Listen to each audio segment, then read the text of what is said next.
ఈ ఆస్పత్రిలో రోగులు కాదు, డాక్టర్లే ఇప్పటికీ డ్యూటీ చేస్తున్నారు అంటారు. మీరు నమ్ముతారా? పట్టణం చివరలో ఒకప్పుడు రద్దీగా ఉండే పెద్ద ఆస్పత్రి ఇప్పుడు పూర్తిగా మూసివేసి 15 ఏళ్లు అయిపోయింది. ఆ భవనం దగ్గరికి వెళ్లాలంటేనే స్థానికులు భయపడతారు.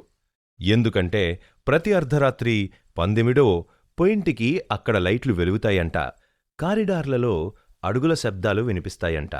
కాని ఆశ్చర్యమేంటంటే ఆ ఆసుపత్రిలో పనిచేసేవాళ్లు ఎవరూ లేరు. చాలామంది దీనిని కేవలం అర్బన్ లెజెండ్ అంటారు. కాని తరువాత నేను చూసినదాన్ని విన్నాక ఇది కథ కాదు అని అర్థమైంది. నా పేరు రఘు. నేను ఒక ఫ్రీలాన్స్ వీడియోగ్రాఫర్ని. మూసిన ప్రదేశాల రహస్యాలు డాక్యుమెంట్ చేయడం నా అలవాటు. అందుకే ఆ రాత్రి కెమెరా టార్చ్ తీసుకుని ఆ మూసిన ఆసుపత్రిలోకి అడుగుపెట్టాను. అప్పుడే నాకు తెలియదు, ఈ రాత్రి నా జీవితాన్ని పూర్తిగా మార్చేస్తుందని. గేటు దాటిన క్షణమే వింత చలి నా శరీరాన్ని కమ్మేసింది.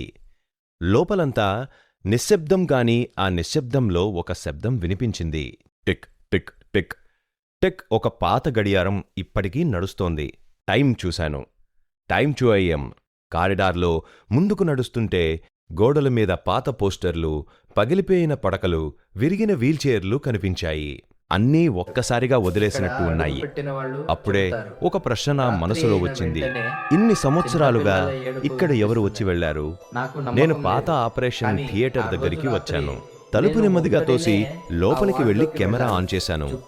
అంతే, ఒక్కసారిగా మెడికల్ ట్రాలీ కదిలింది. ఎవరో తోసినట్టు ముందుకు వచ్చింది.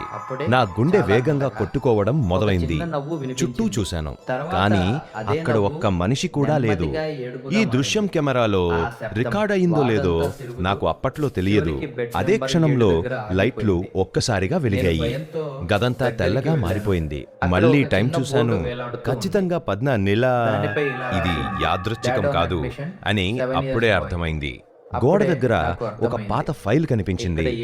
దానిమీద రాసుంది, పేటెంట్ డెత్స్ కాజ్ అన్నోన్.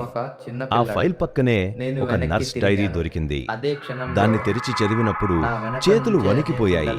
చివరి పేజీలో ఒకే ఒక్క వాక్యం ఉంది, డాక్టర్లు తప్పు చేశారు, రోగులు చనిపోలేదు, వాళ్ళని వదల్లేదు.